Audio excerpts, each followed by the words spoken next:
Tady je Tomáš Holčík pro Autorevue z Frankfurtu. Jsme na stánku Volvo a pojďte se s námi podívat na Volvo Coupé.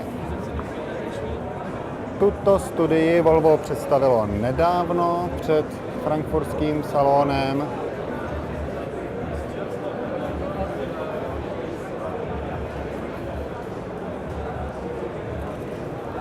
A měla by používat budoucí designové prvky, kterými se chce Volvo chlubit v budoucích produkčních modelech.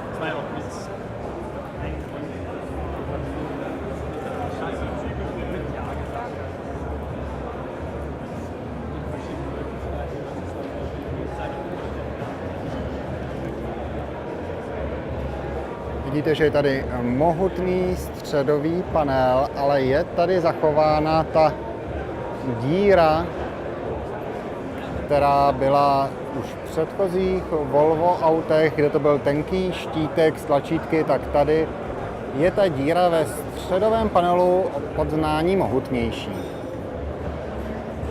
Podívejme se na zadní svítilny, kde i Volvo přechází na takovouto škodovácké C-čko. Právě toto je jeden z prvků, o kterém můžeme předpokládat, že se objeví v budoucích produkčních Volvech. Právě tento způsob tvorby zadních světel.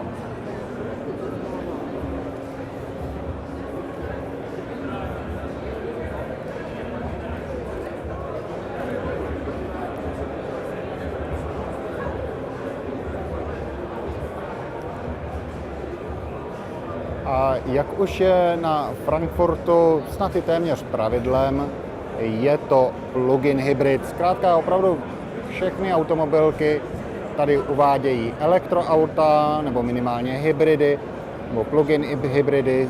Elektropohon je v automobilech skutečně už budoucností. A není to jenom otázka studií, jako v případě tady tohoto Volva, ale objevuje se to i v normálně produkčních prodejních vozech.